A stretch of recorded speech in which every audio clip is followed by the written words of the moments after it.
बाबा जी और हुजूर जी की प्यार भरी सात संगत जी राधा स्वामी जी। 15 अगस्त 2026 राधा स्वामी सत्संग जी। पहला सवाल।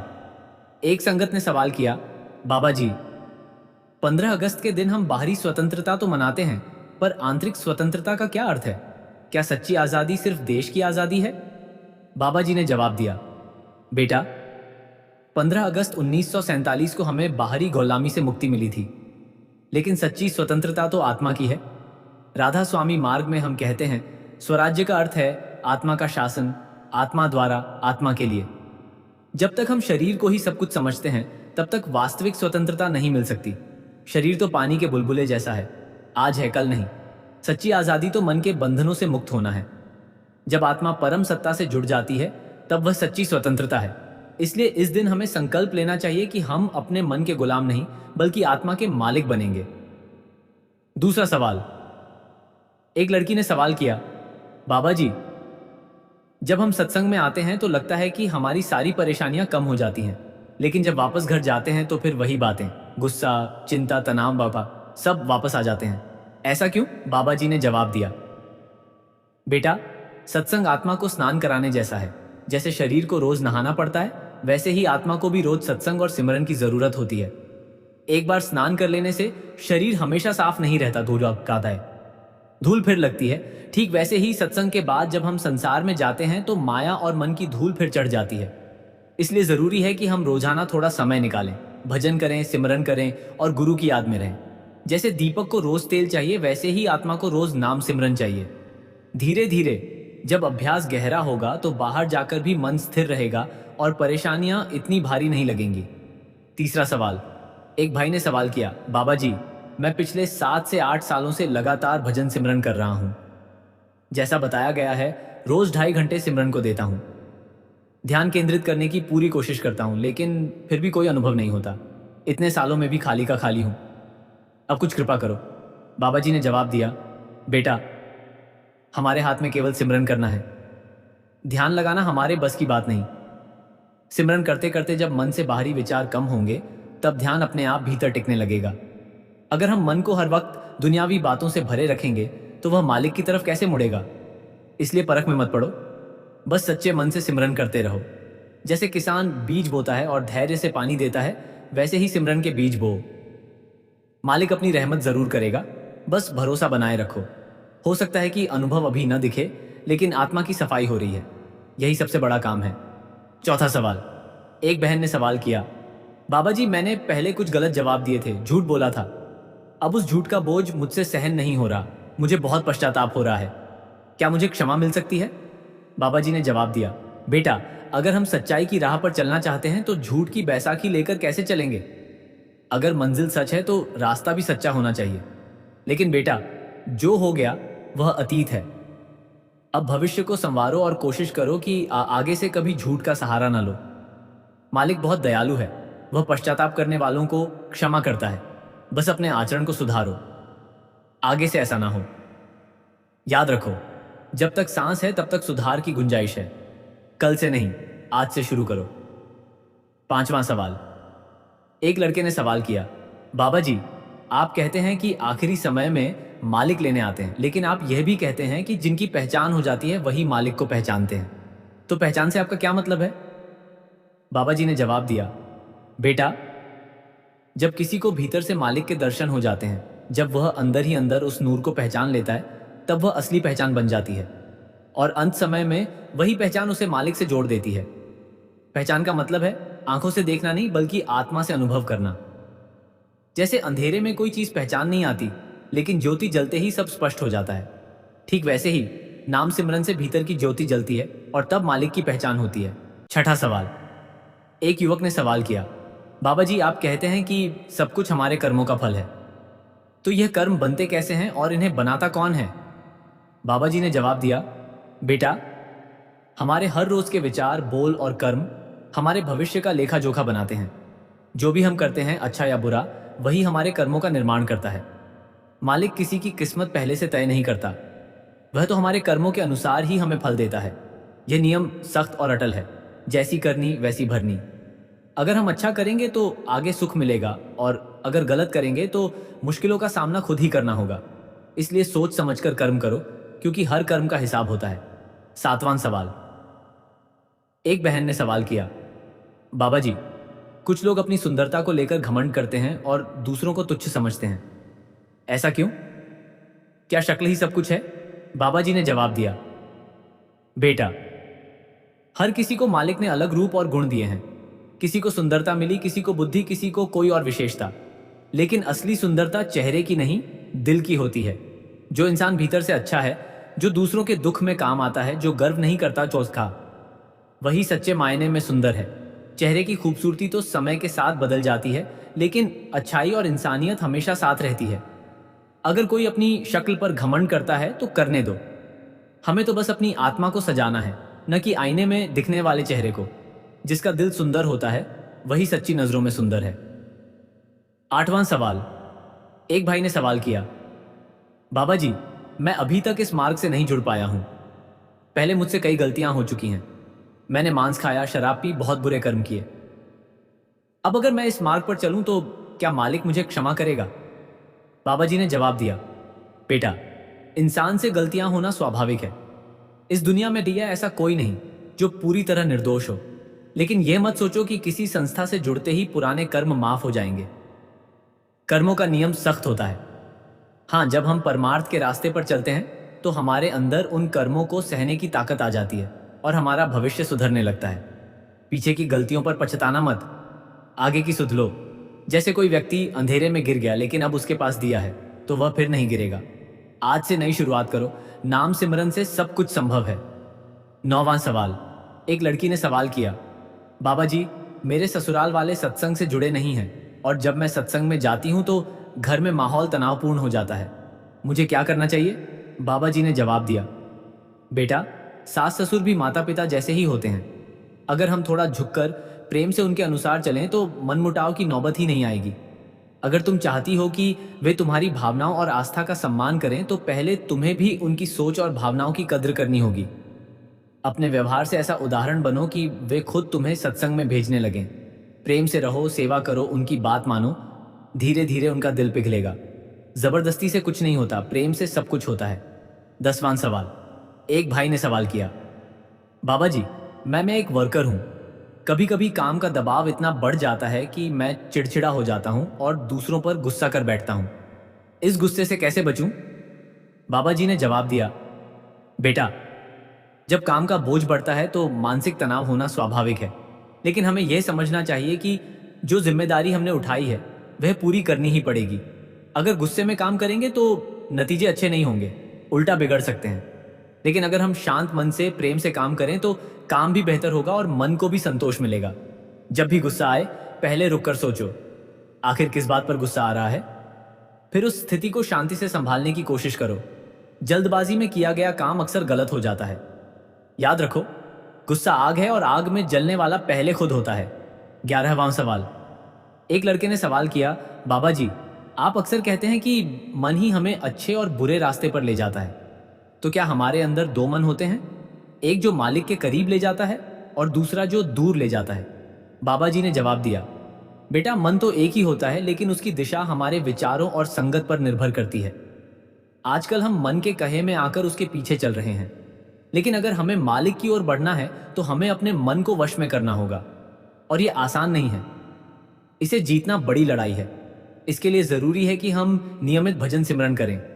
यही अभ्यास धीरे धीरे मन को शांत करता है, उसे एकाग्र बनाता है और फिर वह हमारे नियंत्रण में आने लगता है। जब मन अपने वश में हो तो फिर कोई भी रास्ता बुरा नहीं लगता। मन को वश में करना ही सबसे बड़ी साधना है। 12वां सवाल। एक लड़की ने सवाल किया, बाबा जी, क्या भजन सिमरन करने से इंसान बेहतर बन सकता है? इसका असली मकसद क्या है? क्या इससे मालिक की पहचान होती है? बाबा जी ने जवाब दिया, बेटा, भजन सिमरन का असली उद्देश्य है अपने बिखरे हुए मन को समेटना, उसे भीतर की ओर मोड़ना। जब मन स्थिर और एकाग्र होता है तभी हम अपनी असली पहचान को जान पाते हैं। हमारी आत्मा तब मालिक के शब्द से जुड़ने लगती है। जब मन हमारे अधीन आने लगे तो सारी बेवजह की इच्छाएं खत्म हो जाती हैं और हमारा मालिक के साथ रिश्ता गहरा और सच्चा बनता चला जाता है। भजन सिमरन से मन की सफाई होती है और मन की सफाई से आत्मा की पहचान होती है। यही सबसे बड़ा लाभ है। 13वां सवाल। एक बहन ने सवाल किया, बाबा जी, मेरे पापा अब सही रास्ते से भटक गए हैं। पहले वह भजन सिमरन करते थे, लेकिन अब उनका ध्यान वहां से हट गया है। मैं बहुत प्यार करती हूँ। बाबा जी, आप उन्हें भी तो अपनी शरण में ले लीजिए। बाबा जी ने जवाब दिया, बेटा, जो भजन सिमरन करता है उसका उद्धार निश्चित होता है, लेकिन जो नहीं करता उसका भी बेड़ा पार होता है। फर्क बस इतना है कि उसे बहुत सारी मुश्किलों का सामना करना पड़ता है। महाराज जी अक्सर कहा करते थे, बेटा, एक दुपट्टा जब कांटों में उलझ जाए और अगर हम उसे जबरदस्ती खींचें तो वह फट जाता है, लेकिन अगर हम धीरे धीरे एक एक कांटे से छुड़ाएं तो न तो दुपट्टा फटेगा और न नुकसान होगा। ठीक वैसे ही हमें भी धीरे धीरे अपने कर्मों का हिसाब चुकाना है। अगर तुम खुद अपने आचरण से मिसाल बनोगी तो वे अपने आप उस राह की तरफ लौटेंगे। आखिरकार मालिक की संभाल तो हर किसी की होनी ही है, बस कुछ को कष्ट ज्यादा सहने पड़ते हैं। 14वां सवाल। एक बहन ने सवाल किया, बाबा जी, कृपा करके आप हम सबको सचखंड ले चलिए, आप ही हमें वहां तक पहुंचाइए। बाबा जी मुस्कुराए और बोले, बेटा, अगर मैं सबको सचखंड बांधकर ले जाऊं तो फिर यहां कौन बचेगा? धरती को भी तो मालिक ने कोई मकसद देकर बनाया है ना। अगर सब सचखंड चले गए तो फिर मैं अकेला यहां क्या करूंगा? संगत जोर से हंस पड़ी। नहीं बेटा, सबको एकदम से तो नहीं ले जा सकते। यहां भी तो मालिक का एक ताना बाना है। जो मेहनत करेगा, जो साधना करेगा, वही उस मंजिल तक पहुंचेगा। कोई दूसरा उसकी जगह नहीं ले सकता। मेहनत तो खुद करनी होगी। 15वां सवाल। एक भाई ने सवाल किया, बाबा जी, आप इटली क्यों नहीं आते? हम बहुत इंतजार करते हैं वहां। बाबा जी मुस्कुराकर बोले, भाई, जब मैं इटली आता हूं तो आप खड़े होकर पूछते हो, बाबा जी, आप अमेरिका क्यों नहीं आते? और जब मैं अमेरिका आता हूं तो आप पूछते हो, चिकोसियाई, इटली कब आएंगे? संगत फिर से हंसने लगी। बेटा, जहां मालिक हुक्म देता है मैं वहीं चला जाता हूं। और हाँ, इटली भी जरूर आऊंगा, लेकिन याद रखो, मालिक की याद तो हर जगह कर सकते हो, चाहे इटली हो या अमेरिका या भारत। उसके लिए कोई दूर नजदीक नहीं है। 16वां सवाल। एक भाई ने सवाल किया, बाबा जी, मेरी और मेरी पत्नी की बहुत बहस होती है, कोई समाधान बताइए। बाबा जी मुस्कुराकर बोले, बेटा, अगर तुम्हारी बीवी कुछ कहती है तो सुन लिया करो। आजकल वैसे भी बेटियों का जमाना है। पहले मर्दों का राज चलता था, अब बेटियां ही राज कर रही हैं। जब वह गुस्से में हो तो तुम मना लिया करो, और जब तुम नाराज हो तो वह तुम्हें मना ले। बाबा जी ने हंसते हुए एक गीत सुनाया, अप्पा दोवे रूस बैठे, ता मनाऊ कौन वो। सारी संगत हंसी से खिल उठी। बेटा, रिश्ते में झुकना सीखो, दोनों को थोड़ा थोड़ा झुकना पड़ता है। अगर दोनों अकड़े रहेंगे तो रिश्ता टूटेगा। प्रेम ही सबसे बड़ी दवा है। 17वां सवाल। एक बहन ने सवाल किया, बाबा जी, मेरे पति पहले इस रास्ते पर थे, लेकिन अब वह भटक गए हैं, क्या उनकी संभाल होगी? बाबा जी ने उदाहरण देकर समझाया, बेटा, जैसे कोई चरवाहा अपनी बकरियों को चराता है और अगर वह बकरियां इधर उधर भटक भी जाएं तो वह उन्हें ढूंढकर फिर से इकट्ठा कर ही लेता है। ठीक वैसे ही अगर कोई अपने रास्ते से भटक भी जाए तो भी मालिक की नजर उस पर रहती है। वह धीरे धीरे उसे वापस अपनी राह पर ले ही आता है। बेटा, अगर मालिक की कृपा से किसी को नामदान मिल गया है तो फिर चाहे वह समय के साथ रास्ते से भटक भी जाए, उसकी संभाल जरूर होगी। बस एक बार नामदान मिलने की देरी है, उसके बाद मालिक उसकी रक्षा खुद करता है। 18वां सवाल। उसी बहन ने फिर पूछा, हुजूर जी, क्या मैं अपने पापा की तरफ से अतिरिक्त भजन सिमरन कर सकती हूँ? क्योंकि वे अब ध्यान नहीं करते, तो क्या मैं उनके हिस्से की साधना कर सकती हूँ? बाबा जी ने स्पष्ट शब्दों में जवाब दिया, बेटा, ऐसा नहीं हो सकता। जैसे किसी और के खाने से हमारी भूख नहीं मिटती, वैसे ही किसी और के भजन सिमरन से किसी और की आत्मा को शांति नहीं मिल सकती। अगर ऐसा संभव होता तो रास्ता बहुत आसान होता।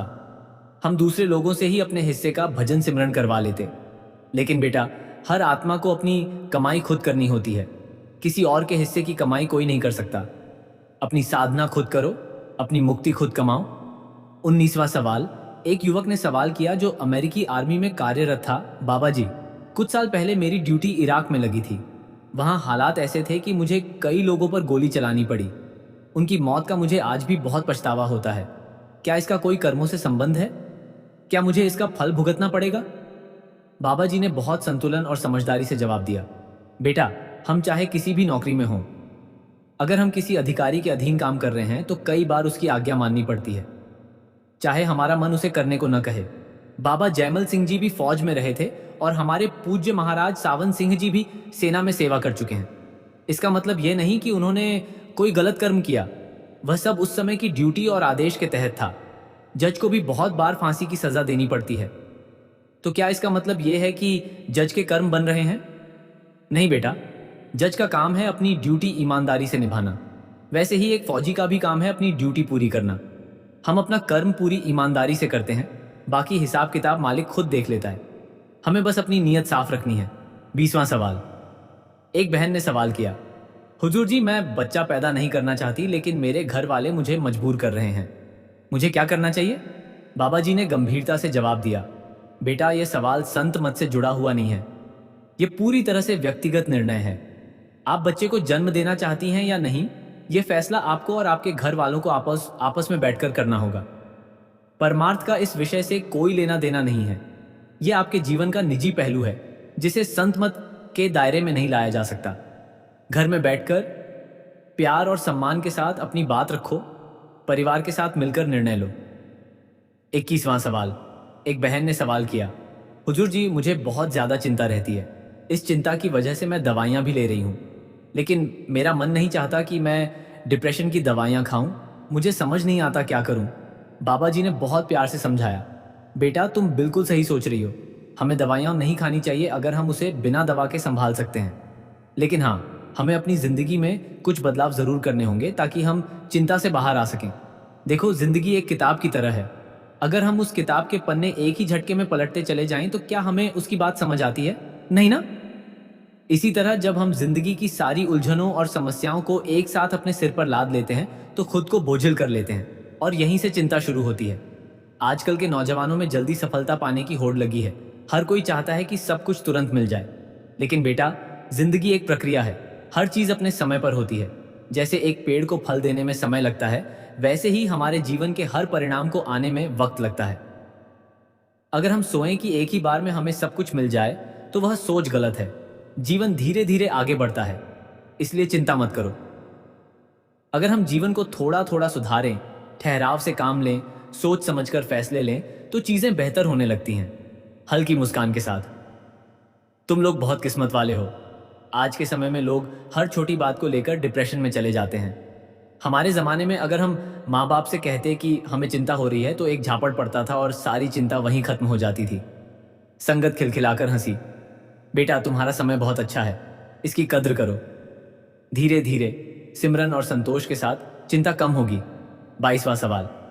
एक महिला ने सवाल किया, बाबा जी, जीवन की कठिनाइयां हमें कमजोर बनाती हैं या मजबूत? और हम इन अनुभवों से कैसे सीख सकते हैं ताकि आत्मा को शांति मिले? बाबा जी ने जवाब दिया, बेटी, जीवन की कठिनाइयां, दुख और संघर्ष केवल हम पर बुरी तरह से नहीं आते, वे हमें आत्मिक विकास की ओर धकेलते हैं। हर दुख और कठिनाई जीवन की परीक्षा है। जैसे सोने को शुद्ध करने के लिए आग से गुजरना पड़ता है, वैसे ही हमारी आत्मा को मजबूत और शुद्ध बनाने के लिए कठिनाइयां आती हैं। पहला नियम, कठिनाई को अनुभव और शिक्षक समझो। इसे नकारात्मक मत मानो, इसे आत्मा की परीक्षा और सीखने का अवसर समझो। हर अनुभव कुछ सिखाता है, धैर्य, सहनशीलता, प्रेम और समर्पण। दूसरा नियम, मन को भीतर से जोड़ो। जब जीवन कठिन हो तो मन बाहर की परिस्थितियों से विचलित होता है। सिमरन और भजन से मन स्थिर होता है। जब मन स्थिर होगा तो दुख केवल अनुभव बनेगा, बोझ नहीं। तीसरा नियम, संतुलन और समर्पण। दुख आए तो उसे स्वीकार करो, अपने नियंत्रण से बाहर की बातों को सद्गुरु के हाथ में छोड़ दो। यही समर्पण मन को शांति देता है। चौथा नियम, सेवा और प्रेम में शक्ति।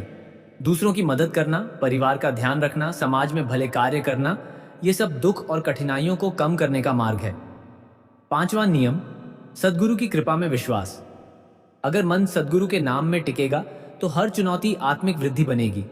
याद रखो, जैसे पत्थर पानी के बहाव में पॉलिश होकर चमकता है, वैसे ही कठिनाइयां आत्मा को शुद्ध और चमकदार बनाती हैं। कठिनाइयां तुम्हें कमजोर नहीं बल्कि मजबूत बनाती हैं। 23वां सवाल। एक युवा पुरुष ने सवाल किया, बाबा जी, मैं अक्सर महसूस करता हूं कि जीवन में बहुत कुछ पाने के बाद भी मन पूरी तरह संतुष्ट नहीं होता। भीतर एक खालीपन रहता है। क्या जीवन का उद्देश्य केवल सफलता और सुख पाना है? बाबा जी ने जवाब दिया, बेटा, यह सवाल बहुत गहरा है। जीवन का वास्तविक उद्देश्य केवल बाहरी सफलता या सुख नहीं है। जब मनुष्य केवल बाहरी चीजों में स्थिरता खोजता है तो खालीपन उसका पीछा करता है। असली संतोष आत्मा के अनुभव और सद्गुरु के मार्ग में जीवन को समर्पित करने में है। पहला नियम, मन की स्थिरता। जब तुम बाहरी चीजों से जुड़े रहते हो, मन अशांत रहता है। भजन सिमरन मन को भीतर से स्थिर करता है। दूसरा नियम, आत्मनिरीक्षण। अपने विचारों और कर्मों को देखो, क्या वे प्रेम, सेवा और सत्य पर आधारित हैं? इससे पता चलता है कि जीवन सही दिशा में जा रहा है या नहीं। तीसरा नियम, सेवा को भक्ति में बदलना। परिवार और समाज के कर्म अगर प्रेम से किए जाएं तो वे भक्ति बन जाते हैं और जीवन अर्थपूर्ण हो जाता है। चौथा नियम, सद्गुरु की कृपा में विश्वास। प्रयास छोटा हो या बड़ा, अगर मन गुरु के नाम में टिका है तो जीवन की दिशा स्पष्ट होती है। पांचवा नियम, सच्चा उद्देश्य भीतर की शांति है। जब मन शांत होगा और आत्मा आनंदित, तब बाहरी सफलताएं केवल माध्यम बन जाती हैं। याद रखो, सफलता, प्रतिष्ठा और सुख केवल माध्यम है, अंत नहीं। असली सफलता हर परिस्थिति में स्थिर रहना है। 24वां सवाल। एक मध्यम आयु की महिला ने सवाल किया, बाबा जी, मैं हमेशा यह सोचती हूँ कि जब जीवन में सब कुछ सही है तो फिर मन में शांति क्यों नहीं होती। मैं घर, नौकरी, बच्चे सब संभालती हूँ, फिर भी मन कभी शांत नहीं रहता। क्या यह आत्मा की चाहत है या मन की अस्थिरता? बाबा जी ने जवाब दिया, बेटी, यह सवाल जीवन का सबसे गहरा सवाल है। जब मन स्थिर नहीं होता तो चाहे हम कितनी भी बाहरी चीजें सही करें, संतोष नहीं मिलता। जीवन की वास्तविक शांति बाहरी कार्यों में नहीं, बल्कि भीतर की जागरूकता और भक्ति में है। पहला नियम, मन की स्थिरता। मन हर समय विचारों में उलझा रहता है।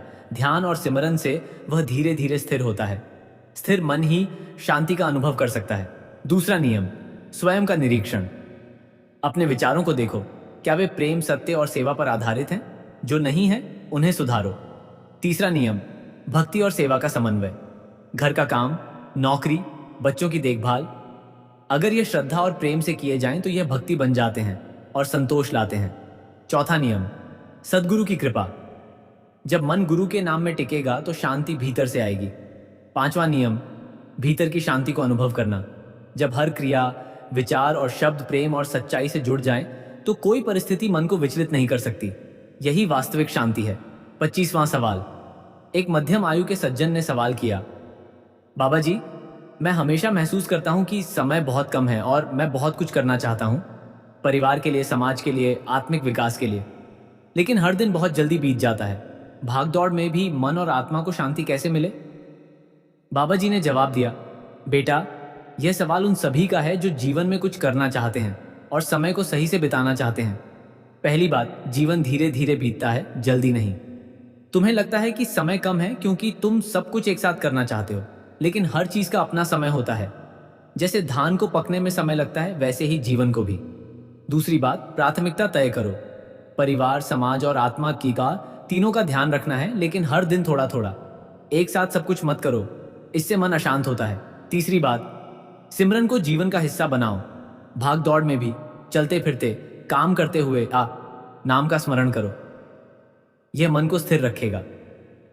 चौथी बात, इसाइजा, अपनी सीमाएं स्वीकार करो।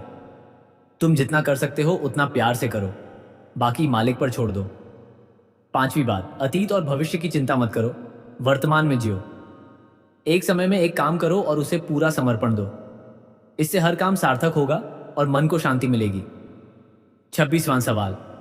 एक युवक ने सवाल किया, बाबा जी, आज के दौर में हर कोई दिखावा करता है, सोशल मीडिया पर, रिश्तों में, काम में।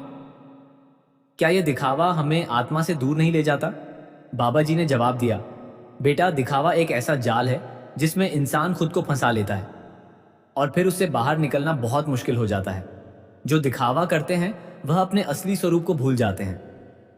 वह चेहरे पर एक मुखौटा पहन लेते हैं और इतना अभ्यस्त हो जाते हैं कि उसे ही अपना असली चेहरा समझने लगते हैं। आत्मा तो सरल और पवित्र है, दिखावा उसे ढक लेता है। सच्चा इंसान वही है जो भीतर और बाहर एक जैसा है, जिसके विचार, वचन और कर्म में कोई अंतर नहीं। अगर हमें मालिक के करीब जाना है तो दिखावा छोड़ना होगा, क्योंकि मालिक तो हृदय देखता है, बाहरी चमक धमक नहीं। सरल बनो, सच्चे बनो, एक ही था, यही आत्मा की पहचान है। दिखावा तो मन का खेल है जो हमें भटकाता है। 27वां सवाल। एक बहन ने सवाल किया, बाबा जी, क्या रोज की भागदौड़ में भजन सिमरन के लिए अलग से समय निकालना जरूरी है या फिर काम करते हुए भी सिमरन हो सकता है? बाबा जी ने जवाब दिया, बेटा, दोनों जरूरी हैं। जैसे शरीर को रोज स्नान चाहिए, वैसे ही आत्मा को रोज एकांत में भजन सिमरन चाहिए। अलग से समय निकालना बहुत ज़रूरी है, क्योंकि तभी मन बाहरी दुनिया से पूरी तरह अलग होकर भीतर जा सकता है। लेकिन इसके साथ साथ जब तुम काम करो, चलो बैठो, मन के भीतर नाम का स्मरण करते रहो। जैसे कोई माला जपता है लेकिन उसका ध्यान सिर्फ नाम पर हो, वैसे ही बाहर काम करते हुए भी भीतर नाम टिका रहे। जब यह अभ्यास हो जाता है तब कोई भी काम साधना से अलग नहीं रहता। हर काम नाम सिमरन बन जाता है। लेकिन शुरुआत में एक अलग शांत समय जरूर निकालो, यही आधार है। जरूर निकालो। 28वां सवाल। एक भाई ने सवाल किया, बाबा जी, क्या ध्यान के दौरान आने वाले विचार बुरे हैं? उन्हें कैसे रोकें? बाबा जी ने जवाब दिया, बेटा, विचार आना कोई बुरी बात नहीं है। यह मन की प्रकृति है। मन का काम है विचार पैदा करना। जैसे आंख का काम है देखना और कान का सुनना, वैसे ही मन का काम है सोचना। महत्वपूर्ण यह है कि जब विचार आए तो उन्हें पकड़ना मत, ना उनसे लड़ो और ना उन्हें अपनाओ। बस देखो और उन्हें जाने दो। अपना ध्यान वापस नाम सिमरन पर लाओ। इसे एक गांव के चौराहे की तरह समझो। रास्ते से कई लोग गुजरते हैं, लेकिन तुम किसी के साथ नहीं जाते पर है, बस वहीं खड़े रहते हो। विचार भी वैसे ही हैं। आने दो जाने दो पर ऐसा, बस नाम पर टिके रहो। धीरे धीरे विचार कम होंगे और नाम में स्थिरता आएगी। जबरदस्ती मत करो, धैर्य रखो। 29वां सवाल। एक युवती ने सवाल किया, बाबा जी, जब कोई हमें धोखा देता है तो उसे माफ कैसे करें? दिल बहुत भारी हो जाता है। बाबा जी ने जवाब दिया, बेटा, धोखा मिलना बहुत दुखद है और उस दुख को अनुभव करना स्वाभाविक है। लेकिन जो धोखा देता है वह अपने कर्मों का फल खुद भोगेगा। तुम्हें उसके बारे में सोच सोचकर अपना मन नहीं जलाना चाहिए। माफ करना किसी और के लिए नहीं, बल्कि अपने लिए होता है। क्योंकि जब तक तुम माफ नहीं करते तब तक वह जहर तुम्हारे भीतर रहता है और तुम्हें ही नुकसान पहुंचाता है। जैसे कोई दूसरे के हाथ से तुम्हें जहर दे, लेकिन तुम उसे पी लो, तो किसे नुकसान होगा? तुम्हें ही। ठीक वैसे ही बिना माफ किए क्रोध और पीड़ा को भीतर रखना अपने आप को जहर देने जैसा है। मालिक से प्रार्थना करो कि वह तुम्हें शक्ति दे कि तुम माफ कर सको और आगे बढ़ सको।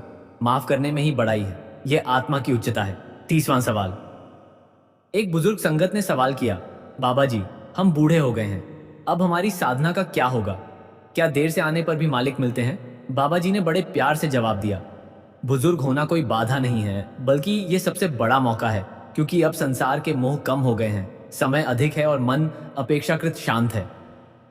मालिक ने कभी नहीं कहा कि साधना केवल युवाओं के लिए है। जब तक सांस है तब तक साधना है। भले ही अब आंखें कम दिखती हैं, कान कम सुनते हैं, लेकिन भीतर की आंख और कान तो हमेशा खुले हैं। आपने जीवन में बहुत कुछ देखा भोगा है। अब वह सब मालिक को सौंप दो और नाम सिमरन में लीन हो जाओ। देर से आए पर दुरुस्त आए, बस आओ तो सही। जैसे सूरज ढलने से पहले आखिरी किरण भी अंधेरा मिटा देती है, वैसे ही आखिरी समय में भी नाम की एक सांस बहुत काम आती है। धीरज रखो, भरोसा रखो। 31वां सवाल।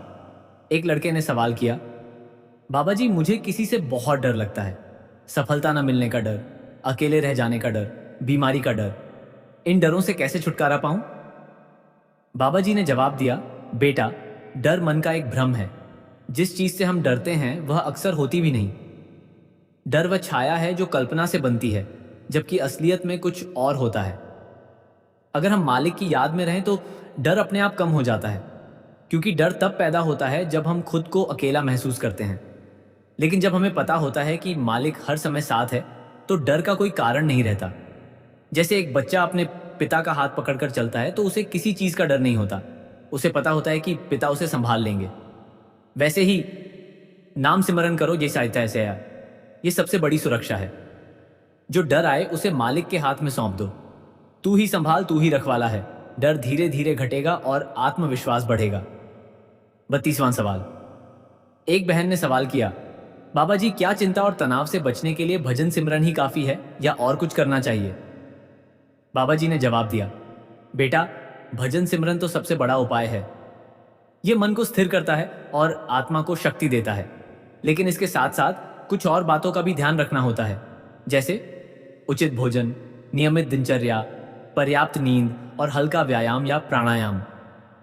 यह शरीर और मन दोनों को स्वस्थ रखता है। सोच समझकर बोलना, कम बोलना और प्रेम से बोलना भी तनाव कम करता है। सबसे जरूरी है संतोष। जो है उसमें खुश रहना सीखो।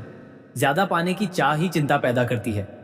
भजन सिमरन के साथ संतोष और सरलता आ जाए तो तनाव फिर आता ही नहीं। हर दिन कुछ पल शांत बैठो, अपनी सांसों को देखो, इससे भी बहुत फर्क पड़ता है। 33वां सवाल। एक युवक ने सवाल किया, बाबा जी जब हम गलती करते हैं तो खुद को बहुत कोसते हैं, सोचते हैं कि हमसे अच्छा कोई नहीं कर सकता। ये आत्मदोष क्यों होता है? बाबा जी ने जवाब दिया, बेटा आत्मदोष तब होता है जब हम सोचते हैं कि हम परिपूर्ण होने चाहिए, लेकिन कोई भी इंसान परिपूर्ण नहीं है। कौशा, गलती करना इंसानियत का हिस्सा है। गलती से डरना नहीं चाहिए, गलती से सीखना चाहिए। अगर कोई बच्चा चलना सीख रहा है और गिरता है तो क्या वह बुरा है? नहीं, वह सीख रहा है। अपने ऊपर ज्यादा सख्त मत बनो। दोस्त की तरह खुद से बात करो, चल सुधर जाएंगे, अगली बार बेहतर करेंगे। आत्मदोष से कुछ नहीं बदलता, आत्म सुधार से बदलता है। गलती को स्वीकार करो, उसे ठीक करो और आगे बढ़ो। मालिक को तुम्हारी मेहनत दिखती है, न कि तुम्हारी असफलताएं। बस कोशिश जारी रखो। 34वां सवाल। एक लड़की ने सवाल किया, बाबा जी हम अपनी आत्मा को कैसे सजा सकते हैं? क्या बाहरी सुंदरता या पहनावा इससे जुड़ा है? बाबा जी ने जवाब दिया, बेटा आत्मा को सजाने का मतलब उसे सच्चाई, प्रेम, दया और सेवा से भरना है, न कि कपड़े, गहने या मेकअप से। बाहरी चीजें तो शरीर को सजाती हैं, जो कुछ दिनों में मिट्टी में मिल जाएगा, लेकिन आत्मा तो हमेशा रहती है। आत्मा की सुंदरता है करुणा, क्षमा, सरलता, नम्रता और सत्य। यही वे गहने हैं जो कभी पुराने नहीं होते। जब कोई गरीब की मदद करता है, किसी का दुख बांट लेता है, किसी को माफ कर देता है, तो उसकी आत्मा चमकती है। इसलिए दर्पण में खुद को निहारने से ज्यादा अपने भीतर झांको, वहां तुम्हें मालिक की झलक मिलेगी। वही असली सजावट है। 35वां सवाल। एक भाई ने सवाल किया, बाबा जी क्या परिवार और संसार से मोह माया छोड़कर ही आत्मा मुक्त हो सकती है? बाबा जी ने जवाब दिया, बेटा यह सवाल बार बार आता है। संत मत सांसारिक जीवन को त्यागने की बात नहीं करता, यह तो संसार को सही ढंग से जीने और साथ ही मालिक से जुड़े रहने का मार्ग है। जैसे कमल का फूल कीचड़ में खिलता है लेकिन उस पर एक बूंद पानी भी नहीं चिपकता, वैसे ही हमें संसार में रहकर संसार से नहीं चिपकना, बल्कि मन को मालिक से जोड़े रखना है। त्याग मतलब घर परिवार छोड़ना नहीं, बल्कि मन में लोभ, मोह, क्रोध और अहंकार को छोड़ना है। परिवार से प्रेम करो लेकिन आसक्ति मत रखो, इसे मालिक की देन समझो। जब यह दृष्टि बनेगी तो संसार में रहते हुए भी आत्मा मुक्त हो जाती है। 36वां सवाल। एक युवा महिला ने सवाल किया, बाबा जी मैं सुबह उठते ही थकी हुई महसूस करती हूँ, नींद भी अच्छी नहीं आती, दिन में सुस्ती रहती है, इसका कोई आध्यात्मिक उपाय है? बाबा जी ने जवाब दिया, बेटा हमारी जीवन शैली का सीधा असर हमारे शरीर और मन पर पड़ता है। अगर सुबह थकान है तो देखो रात को कब सोते हो, क्या खाते हो और दिन भर कितना स्क्रीन देखते हो। आध्यात्मिक उपाय, सोने से पहले कुछ देर शांत बैठो, हल्का सिमरन करो और मालिक को अपनी चिंताएं सौंप दो। सुबह उठते ही सबसे पहले नाम स्मरण करो, राधा स्वामी, और 3-4 गहरी लंबी सांसें लो। इससे शरीर में ऑक्सीजन बढ़ती है और मन ताजा होता है। रात को हल्का और सात्विक भोजन करो, खाने के कम से कम 2 घंटे बाद सो। अगर ये सब करके भी नींद ना आए तो चिंता मत करो, बस सिमरन करते रहो, नींद अपने आप आ जाएगी। शरीर को सुनो, उस पर जबरदस्ती मत करो। 37वां सवाल। एक बुजुर्ग सज्जन ने सवाल किया, बाबा जी मेरे बच्चे मुझसे दूर हो गए हैं, वह अपनी दुनिया में है, मुझे बहुत अकेलापन महसूस होता है, मैं क्या करूं? बाबा जी ने बड़े प्यार से जवाब दिया, बुजुर्ग होने का एक आध्यात्मिक लाभ है। तुम्हारे पास समय है और वह समय संसार के मोह में नहीं बल्कि मालिक की याद में लगाया जा सकता है। बच्चों को उनकी जिंदगी जीने दो, उन्होंने तुम्हें बहुत कुछ दिया है, अब उन पर निर्भर मत रहो। तुम्हारी असली संगत तो मालिक के नाम के साथ है। जब अकेलापन लगे तो एकांत में बैठो, आंखें बंद करो और नाम सिमरन करो। उस पल तुम अकेले नहीं रहते क्योंकि मालिक तुम्हारे भीतर है। प्रेम से अपने बच्चों की भलाई के लिए प्रार्थना करो, उन्हें बदलने की कोशिश मत करो। सत्संग में आओ, संगत का साथ पाओ, इससे अकेलापन दूर होगा और आत्मा को आनंद मिलेगा। यह समय तुम्हारी आत्मा के लिए सबसे उपयोगी है। 38वां सवाल। एक युवक ने सवाल किया, बाबा जी क्या मालिक सच में मेरी सारी गलतियां माफ कर देता है? मुझे बहुत शर्म आती है अपने पुराने कर्मों से। बाबा जी ने जवाब दिया, बेटा मालिक सिर्फ प्यार है, वह पश्चाताप को देखता है, न कि पुरानी गलतियों को।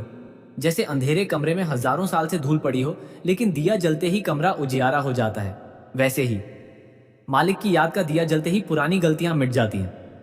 बस ये संकल्प करो कि अब उन गलतियों को दोहराओगे नहीं और नाम सिमरन में लग जाओ। मालिक कभी किसी को नहीं भगाता। जो भी उसकी ओर एक कदम बढ़ाता है, मालिक उसकी ओर 10 कदम बढ़ाता है। तुम्हारी शर्म और पश्चाताप ही तुम्हारी सफाई है। अब आगे बढ़ो, पीछे मत देखो। जो बीत गया वह बीत गया। अब सिर्फ नाम है, बाकी सब मिट्टी है। 39वां सवाल। एक लड़की ने सवाल किया, बाबा जी, मुझे दूसरे लोगों से बहुत उम्मीदें रहती हैं। जब वे पूरी नहीं होती तो बहुत निराशा होती है। कैसे बचूं? बाबा जी ने जवाब दिया, बेटा, यह बहुत आम समस्या है। जब हम दूसरों से बहुत उम्मीद करते हैं तो हम दुख का कारण खुद खड़ा करते हैं, क्योंकि दूसरे लोग हमारे मन के अनुसार कभी नहीं चलते। एक किस्सा है, एक आदमी ने पत्थर पर लिखा, आज जिससे मिला उसने मुझे निराश किया। वहां से एक संत गुजरे, उन्होंने पढ़ा और नीचे लिखा, इसलिए अपनी उम्मीदें दूसरों पर मत रखो, उन्हें मालिक पर रखो। जब हम उम्मीदें मालिक पर रखते हैं तो कभी निराश नहीं होते, बकुमती थे, क्योंकि मालिक हमेशा सही करता है। दूसरों को वैसे ही स्वीकार करो जैसे वे हैं। प्रेम करो लेकिन अपेक्षाएं मत रखो। इससे रिश्ते बेहतर होंगे और निराशा का कोई कारण नहीं रहेगा। अपनी सारी अपेक्षाओं को मालिक के हाथों में रख दो, वह तुम्हें सही रास्ता दिखाएगा। 40वां सवाल। एक भाई ने सवाल किया, बाबा जी, क्या बिना गुरु के सिर्फ अपनी मेहनत से मालिक मिल सकते हैं? बाबा जी ने जवाब दिया, बेटा, सूरज को देखने के लिए आंखें चाहिए, ठीक वैसे ही मालिक को पाने के लिए गुरु चाहिए। गुरु वह आंख है जो भीतर का रास्ता दिखाता है। तुम अकेले कितनी भी दौड़ लगा लो, अगर रास्ता गलत है तो मंजिल कभी नहीं मिलेगी। गुरु वह है जो पहले से मंजिल पर गया हुआ है और अब वापस आकर दूसरों को रास्ता दिखाता है। अपनी मेहनत का कोई मोल नहीं है। मेहनत तो करनी ही है, लेकिन उस मेहनत को सही दिशा देने के लिए गुरु का सहारा जरूरी है। जैसे कोई डॉक्टर बनना चाहता है, वह सारी किताबें खुद पढ़ सकता है, लेकिन बिना किसी प्रोफेसर के वह डॉक्टर नहीं बन सकता। वैसे ही आत्मा की साधना में गुरु जरूरी है। वही असली चिकित्सक है जो आत्मा का उपचार करता है। 41वां सवाल। एक बहन ने सवाल किया, बाबा जी, कभी कभी बहुत कोशिश करने पर भी अच्छे कर्म नहीं हो पाते, तो क्या यह मालिक की मर्जी है? बाबा जी ने जवाब दिया, बेटा, हम सिर्फ प्रयास कर सकते हैं, परिणाम हमारे हाथ में नहीं है, वह मालिक के हाथ में है। किसान बीज बोता है, पानी देता है, लेकिन फसल कब होगी, कितनी होगी, यह उसके हाथ में नहीं। वह सिर्फ कर्तव्य करता है। अगर तुमने अच्छा करने की पूरी कोशिश की और उसके बावजूद परिणाम अच्छा नहीं आया, तो इसे मालिक की मर्जी समझो, लेकिन समझो कि वह मर्जी हमेशा हमारी भलाई के लिए होती है। हो सकता है आज की सोच से यह कम अच्छा लगे, लेकिन कल पता चले कि उसी में बहुत बड़ी भलाई थी। कोशिश जारी रखो, बिना परिणाम से चिपके, यही सच्चा कर्म है। मालिक ने प्रयास देखा, परिणाम उसी पर छोड़ दो। 42वां सवाल। एक लड़के ने सवाल किया, बाबा जी, मैं अक्सर दूसरों की तुलना में खुद को कमतर समझता हूं, इस भावना से कैसे बाहर आऊं? बाबा जी ने जवाब दिया, बेटा, तुलना करना मन की सबसे बुरी आदत है। यह हमें चिंता, निराशा और ईर्ष्या में डाल देती है। याद रखो, जंगल में एक बांस और एक पीपल दोनों अलग हैं, लेकिन दोनों जरूरी हैं। तुम्हारा कोई मुकाबला किसी और से नहीं, तुम एक अनोखी रचना हो। तुम्हारी अपनी ताकत, अपना समय और अपनी मंजिल है। जो तुम्हारे लिए लिखा है वह किसी और को नहीं मिलेगा, और जो किसी और को मिला उसकी तुम्हें जरूरत नहीं। जब भी तुलना का विचार आए तो खुद को याद दिलाओ, मैं भी मालिक की खास रचना हूं, मुझे अपनी यात्रा पूरी करनी है। अपने छोटे छोटे सुधारों को देखो, दूसरों से नहीं बल्कि कल के अपने से तुलना करो। अगर आज कल से थोड़ा बेहतर हो तो यही बहुत है, यही वास्तविक प्रगति है। 43वां सवाल। एक मध्यम आयु की महिला ने सवाल किया, बाबा जी, जीवन में बहुत कुछ है, काम, परिवार, कर्तव्य, फिर साधना के लिए समय कहां से लाऊं? बाबा जी ने जवाब दिया, बेटी, यह वही सवाल है जो हर कोई पूछता है, पर इसका जवाब भी उतना ही सरल है। तुम्हें अलग से समय नहीं ढूंढना, बल्कि समय में साधना को भुनना है। जैसे खाने में नमक अलग नहीं, पर हर व्यंजन में मिला हुआ। चलते फिरते, काम करते, खाना बनाते, बच्चों को पढ़ाते, पामाकिन सब कुछ करते हुए मन में नाम रखो। बाहर काम, भीतर नाम, सरिसाइथार। यह साधना का सबसे बड़ा रहस्य है। और सुबह उठकर बस 20 से 30 मिनट, जब पूरा घर सोया हो, उस समय को अलग से साधना के लिए निकालो। यह उतना ही जरूरी है जितना सुबह की चाय। यह आदत बन जाए तो दिन की शुरुआत ही शांत होगी और पूरा दिन आसानी से गुजरेगा। 44वां सवाल। एक युवक ने सवाल किया, बाबा जी, क्या मालिक को पाने के लिए किसी विशेष स्थान या वातावरण की जरूरत होती है? बाबा जी ने जवाब दिया, बेटा, जैसे सूरज की किरणों के लिए किसी खास जगह की जरूरत नहीं, बस खिड़की खोलनी है, वैसे ही मालिक हर जगह मौजूद है। मालिक कोई इमारत, पहाड़, मंदिर या तीर्थ में सीमित नहीं है। वह हर कण में, हर आत्मा में व्याप्त है। जरूरत है अपने भीतर की खिड़की खोलने की, और वह खिड़की है सिमरन और ध्यान। तुम घर में बैठे बैठे अपने कमरे में, खेत में, ऑफिस में, और कहीं भी मालिक से जुड़ सकते हो। बस अंदर की ओर देखने की आदत डालो। हाँ, सत्संग और संगति का अपना महत्व है, क्योंकि वहां नाम का माहौल होता है, लेकिन असली मिलन तो भीतर ही होता है। बाहरी जगह से बढ़कर भीतर की एकाग्रता है। 45वां सवाल।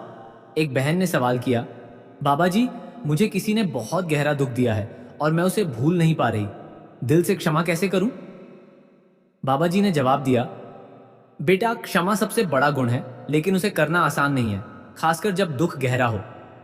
लेकिन क्षमा दूसरे के लिए नहीं, खुद के लिए होती है, क्योंकि जब तक हम क्षमा नहीं करते, हम खुद उस दुख को बार बार जीते हैं। एक पुरानी कहावत है, क्रोध और नफरत तेज जहर हैं, जिसे पीने वाला खुद है, सामने वाला नहीं। दिन में कुछ पल निकालो, शांत बैठो और मालिक से कहो, तुझे पता है मुझे क्या दुख हुआ, लेकिन मैं अपने आप को उस बोझ से मुक्त करना चाहती हूं। मुझे क्षमा करने की शक्ति दे।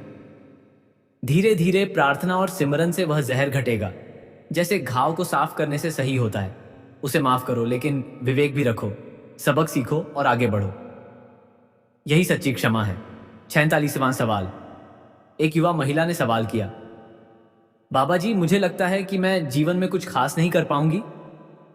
आत्मविश्वास बहुत कम है, कैसे बढ़ाऊं?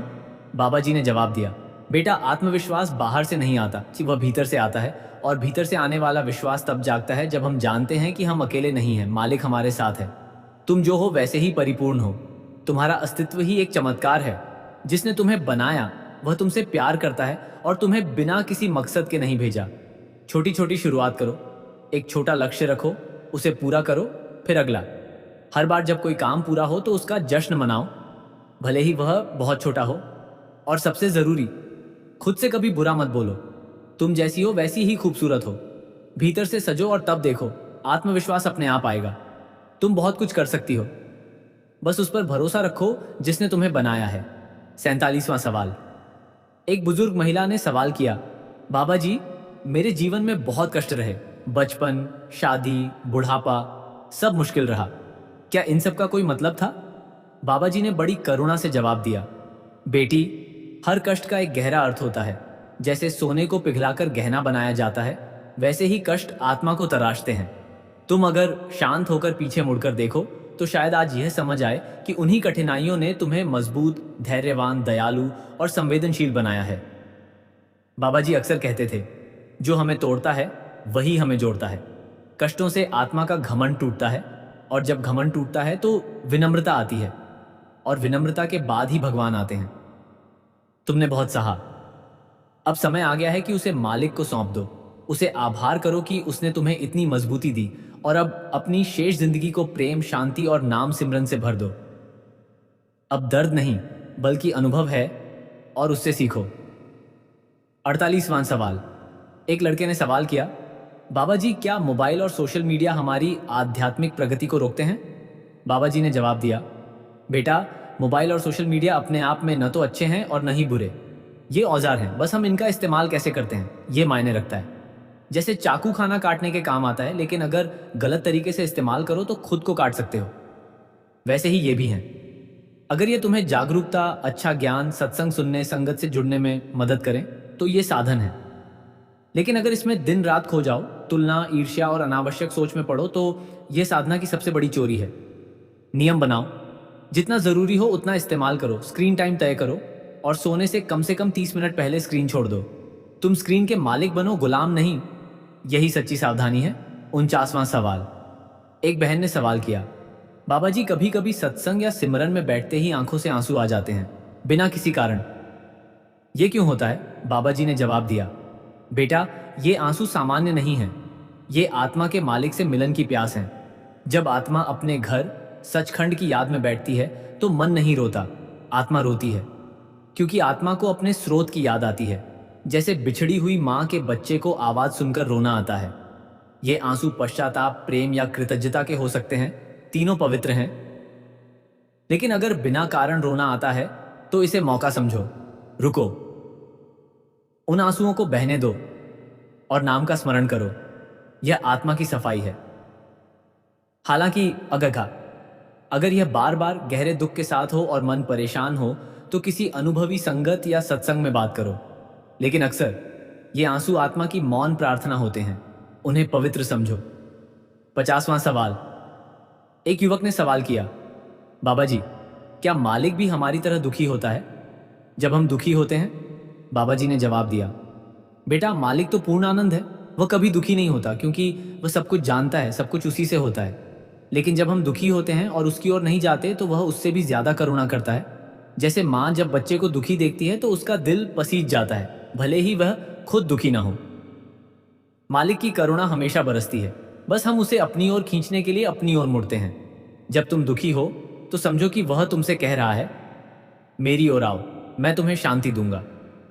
वह तुम्हारा दुख नहीं लेता, लेकिन तुम्हें सहने की शक्ति जरूर देता है, और अंत में हर आंसू का कोई ना कोई मतलब होता है।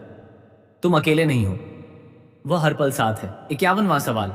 एक बहन ने सवाल किया, बाबा जी, क्या इस दुनिया में सच्चा प्रेम मौजूद है या सब स्वार्थी है?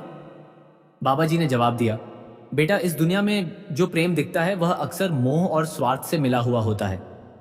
लेकिन सच्चा प्रेम मौजूद है, पर वह मालिक से ही आता है। जब कोई बिना किसी उम्मीद के देता है तब वह सच्चा प्रेम है। जैसे माँ बच्चे को बिना शर्त प्यार करती है, वैसे ही आत्मा का मालिक से प्रेम बिना किसी लेन देन के। इसलिए संगत में, सत्संग में, सद्गुरु शिष्य के रिश्ते में या किसी सच्चे मित्रता में तुम्हें उस प्रेम की झलक मिल सकती है, लेकिन उसका पूर्ण रूप तो मालिक के साथ मिलन पर ही अनुभव होता है। जो प्रेम दूसरे से करते हो, अगर वह उसे मालिक तक पहुंचाने की नीयत से हो तो वही सच्चा होता है, नहीं तो वह भी बंधन है। सच्चा प्रेम स्वार्थ से परे है, वही अमर है। 52वां सवाल। एक भाई ने सवाल किया, बाबा जी, क्या ध्यान में बैठने से कर्म मिट जाते हैं या हमें उन्हें भोगना ही पड़ता है? बाबा जी ने जवाब दिया, बेटा, यह बहुत जरूरी सवाल है। नाम सिमरन और ध्यान से तो बहुत से कर्म जल जाते हैं, काश्यप वाहेजा। जैसे लकड़ी के ढेर पर आग लगा दो तो वह जल जाती है, लेकिन कुछ कर्म ऐसे होते हैं जिन्हें हमने इस जीवन में या पिछले जन्मों में बहुत ही दृढ़ता से किया होता है। वे प्रारब्ध बनकर हमें भोगने पड़ते हैं। इसलिए संत कहते हैं, ध्यान से संचित कर्म तो जलते हैं, लेकिन कुछ कर्म तो भोगने ही पड़ते हैं। बस ध्यान की शक्ति से उन्हें सहने की ताकत आ जाती है। जैसे अगर कोई कड़वी दवा पीनी ही पड़े तो डॉक्टर उसे मीठी गोली के साथ दे देता है, वैसे ही जो कर्म भोगने हैं, ध्यान उन्हें हल्का कर देता है और सहने की शक्ति देता है। साथ ही आगे से नए बुरे कर्म भी नहीं बनते। 53वां सवाल। एक बुजुर्ग सज्जन ने सवाल किया, बाबा जी, क्या मृत्यु के बाद आत्मा का कुछ होता है या सब खत्म हो जाता है? बाबा जी ने जवाब दिया, बेटा, जैसे पानी की बूंद समुद्र में मिलकर खत्म नहीं होती बल्कि समुद्र बन जाती है, वैसे ही आत्मा अमर है। शरीर मिट्टी में मिल जाता है, लेकिन आत्मा जो शुद्ध चेतना है, कोकिमई, कभी नहीं मरती। वह अपने कर्मों के अनुसार दूसरा शरीर धारण करती है, या अगर पूर्ण साधना कर ली हो तो मालिक के धाम में मिल जाती है। जब हम सोते हैं और सपना देखते हैं तो शरीर अपनी जगह पर पड़ा रहता है, लेकिन हम सपने में कहीं और होते हैं। ठीक वैसे ही मृत्यु एक जागृति है। शरीर छूटता है पर आत्मा की यात्रा जारी रहती है। इसलिए घबराना नहीं। जो भी अच्छे कर्म और साधना करोगे वही तुम्हारी आत्मा के साथ जाएगा और वही तुम्हारा सहारा होगा। 54वां सवाल।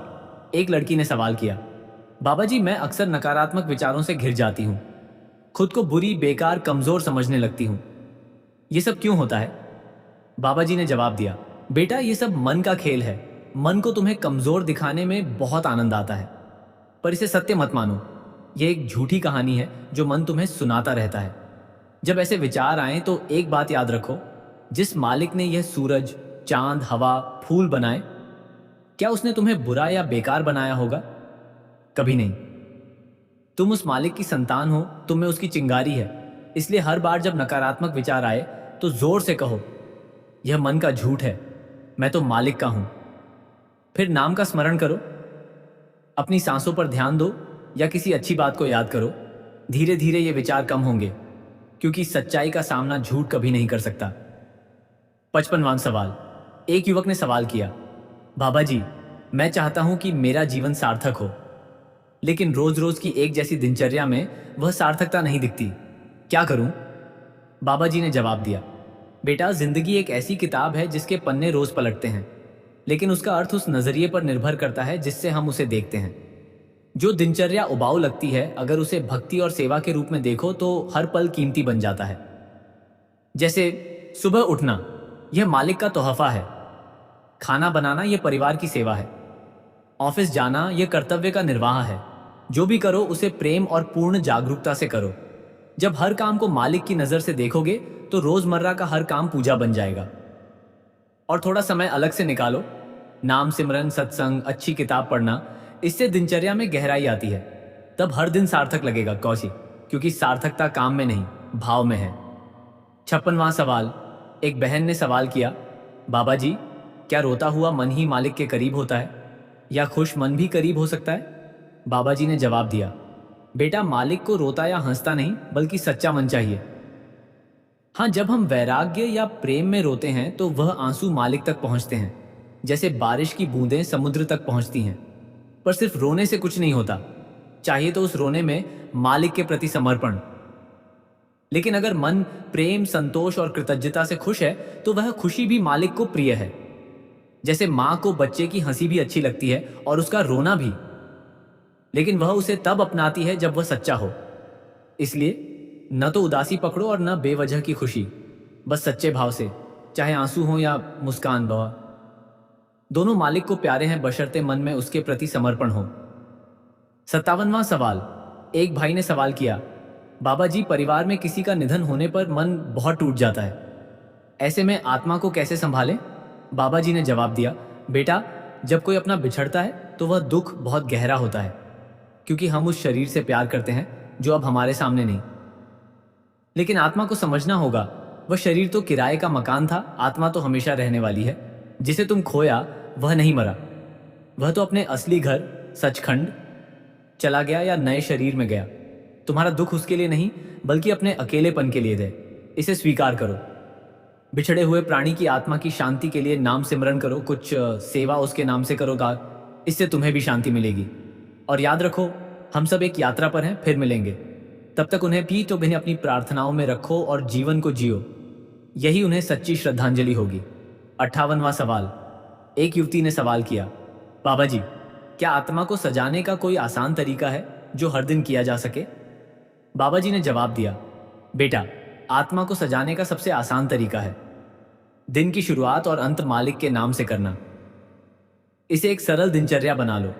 सुबह उठते ही औका राधा स्वामी डेरामार कहते हुए मुस्कुराओ।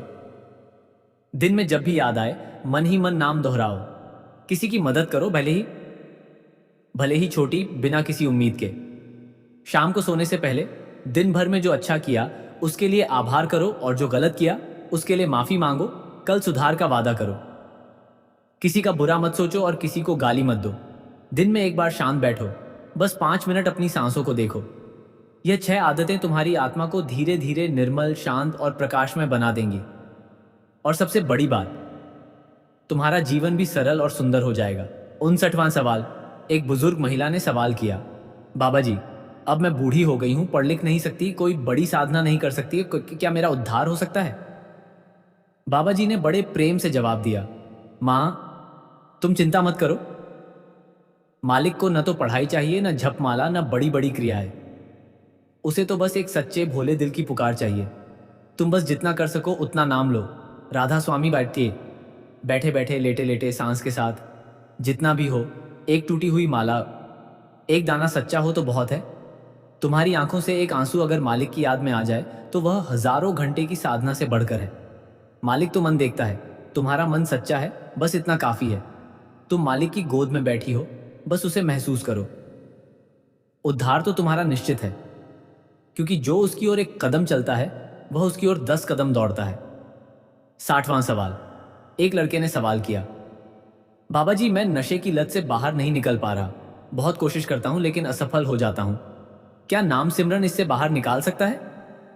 बाबा जी ने बहुत गंभीरता और करुणा से जवाब दिया, बेटा, यह कबूल करना कि तुम असफल हो रहे हो, यह पहली जीत है, क्योंकि जो हार नहीं मानता वही जीतता है। नाम सिमरन एक बहुत बड़ा हथियार है, लेकिन इसके साथ कुछ और भी करना पड़ेगा। सबसे पहले वे लोग और जगहें छोड़ दो जो तुम्हें नशे की ओर ले जाती हैं। जिस दोस्त का असर बुरा हो उससे कुछ दिन दूरी बनाओ। जब भी तमन्ना हो उस पल नाम दोहराओ और एक गिलास पानी पी लो। धीरे धीरे शरीर भी साफ होगा, मन भी। कोई भी बड़ी लत एक दिन में नहीं छूटती, लेकिन अगर हर दिन एक बार कम करो तो एक दिन जीरो पर आ जाओगे। और हार मत मानो ताई, भले ही 100 बार गिरो, 100वीं बार उठो। मालिक तुम्हारी कोशिश देख रहा है और वह तुम्हारी सुनता है, बस लड़ते रहो। 61वां सवाल। एक बहन ने सवाल किया, बाबा जी क्या जीवन में कुछ भी दुर्घटना से होता है या सब कुछ पहले से लिखा है? बाबा जी ने जवाब दिया, बेटा यह दोनों का मिश्रण है। जैसे खेल का मैदान, नियम और गेंद पहले से तय हैं, लेकिन खेल कैसा होगा यह खिलाड़ी पर निर्भर करता है। कुछ बड़ी बातें जो जन्म, मृत्यु और कुछ प्रारब्ध कर्म पहले से हैं, लेकिन दिन प्रतिदिन की घटनाएं, हमारे विकल्प, हमारे विचार, हमारी प्रतिक्रियाएं, ये सब हमारे हाथ में है। हम अपने कर्मों से अपनी किस्मत बदल सकते हैं। कोई भी व्यक्ति अगर आज सच्चा संकल्प कर ले तो उसका भविष्य बदल सकता है। कर्मण्येवाधिकारस्ते मां फलेषु कदाचन। तुम अधिकार केवल कर्तव्य में रखो, परिणामों में नहीं। इसलिए यह मत सोचो कि सब लिखा है, कुछ लिखा है, लेकिन बाकी तुम लिख रहे हो। जो भी हो उसे स्वीकार करो और अच्छे कर्म से आगे बढ़ो। 62वां सवाल। एक युवक ने सवाल किया, बाबा जी दूसरों के दुख को देखकर मन बहुत दुखी होता है, लेकिन मैं कुछ कर नहीं पाता, असहाय महसूस करता हूं, क्या करूं? बाबा जी ने जवाब दिया, बेटा यह दुखी होना कमजोरी नहीं बल्कि तुम्हारी संवेदनशीलता है और यह आत्मा का बहुत बड़ा गुण है।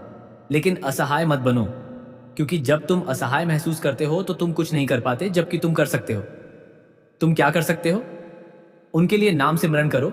यह सबसे बड़ी मदद है, क्योंकि नाम सबसे शक्तिशाली है। अगर संभव हो तो थोड़ी सेवा करो, पानी पिलाओ, खाना खिलाओ, एक दयालु शब्द बोलो। कम से कम अपने प्रार्थना में उन्हें मालिक को सौंप दो। ये तेरे हैं, इनका ख्याल रखना।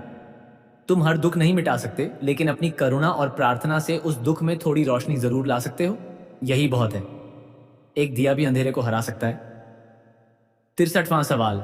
एक बुजुर्ग सज्जन ने सवाल किया, बाबा जी अब उम्र ढल गई है, बच्चे और पोते अपने काम में हैं, मैं अकेला रह गया हूं, क्या इस अकेलेपन में कोई लाभ है?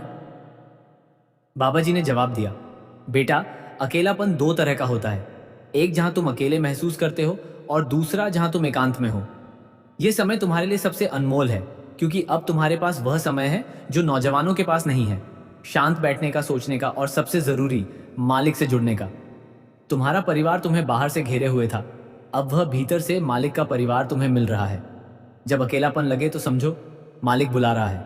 बैठो, आंखें बंद करो और नाम का स्मरण करो, तब तुम अकेले नहीं रहते, क्योंकि वह तुम्हारे भीतर है। तुम उन सबसे बड़े भाग्यशाली हो जिन्हें मालिक ने अपने पास बुलाया है। इस समय की कद्र करो, यही तुम्हारी आत्मा की सबसे बड़ी यात्रा है। 64वां सवाल। एक लड़की ने सवाल किया, बाबा जी क्या भगवान को पाने के लिए संसार को पूरी तरह छोड़ना जरूरी है? बाबा जी ने जवाब दिया, बेटा भगवान को पाने के लिए संसार को छोड़ना नहीं, बल्कि संसार में रहते हुए उसकी आसक्ति को छोड़ना जरूरी है। जैसे कमल का फूल पानी में है पर पानी उस पर नहीं चिपकता, वैसे ही हम संसार में रहें, लेकिन संसार का मोह हम पर न चिपके।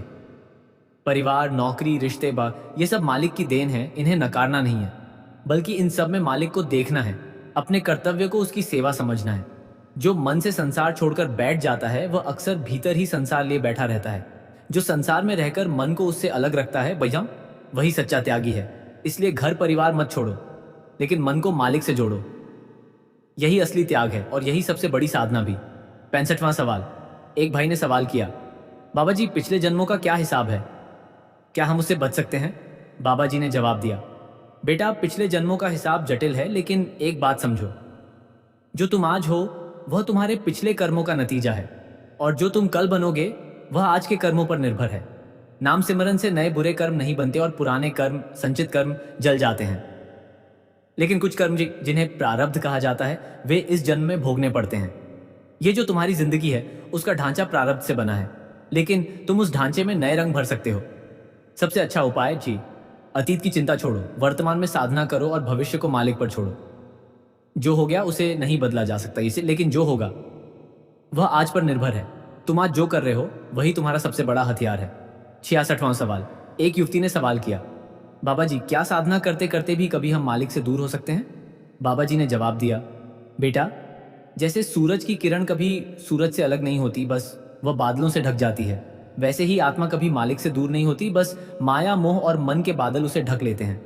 साधना उन बादलों को हटाने की प्रक्रिया है, लेकिन कभी कभी साधक भी निराशा, सुस्ती या दिखावे में पड़ जाता है, तो वह बादल और गहरे हो जाते हैं।